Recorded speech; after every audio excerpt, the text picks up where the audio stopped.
दो पड़ोसी राज्यों के राजाओं में आपस में शत्रुता थी। एक राज्य का नाम था चंद्रलोक, दूसरे का नाम था सूर्यनगरी। चंद्रलोक के राजा का नाम था चंद्रसेन और सूर्यनगरी के राजा का नाम था सूर्यकुमार। एक बार चंद्रलोक के राजा को सूर्यनगरी के राजा ने बंदी बना लिया। राजा को छोड़ने के बदले में बहुत सारे धन की मांग की गई। चंद्रसेन ने अपनी रानी को संदेश भेजा कि राज्य कोष से धन निकाल कर भेज दिया जाए, लेकिन उसकी पत्नी की ओर से कोई उत्तर नहीं आया। कुछ दिनों के बाद राजा सूर्यकुमार के दरबार में एक बांसुरी वादक आया। उसने इतनी मधुर बांसुरी बजाई कि राजा मुग्ध हो गए।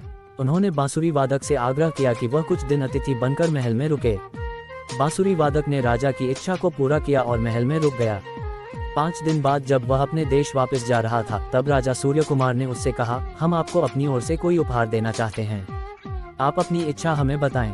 बांसुरी वादक ने कहा, महाराज, मेरा देश बहुत दूर है, रास्ता लंबा है, मैं चाहता हूं कि आप मुझे सेवा करने के लिए एक गुलाम दे दें। उसने गुलाम के रूप में चंद्रसेन को मांग लिया। राजा ने ऐसा ही किया।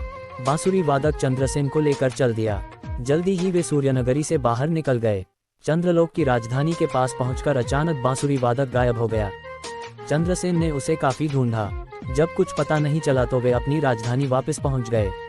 महाराज को यूं अचानक वापस पाकर सारे दरबारी अत्यधिक प्रसन्न हो गए। चंद्रसेन भी खुश थे, लेकिन वे अपनी रानी से बहुत नाराज थे।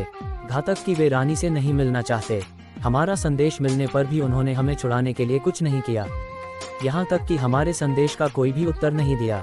जैसे ही वे दरबार में ये घोषणा करने ही वाले थे कि वे अपनी रानी से हमेशा के लिए अलग हो रहे हैं, तभी बांसुरी की मधुर आवाज सुनाई दी। अचानक वही बांसुरी वादक वहां आ पहुंचा। अब राजा चंद्रसेन ने बांसुरी वादक को ध्यान से देखा। वह और कोई नहीं, स्वयं महारानी थी।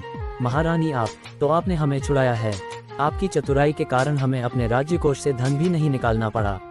आप सचमुच बुद्धिमान हैं। इस तरह रानी ने राजा चंद्रसेन के हृदय में और भी गहरा स्थान बना लिया।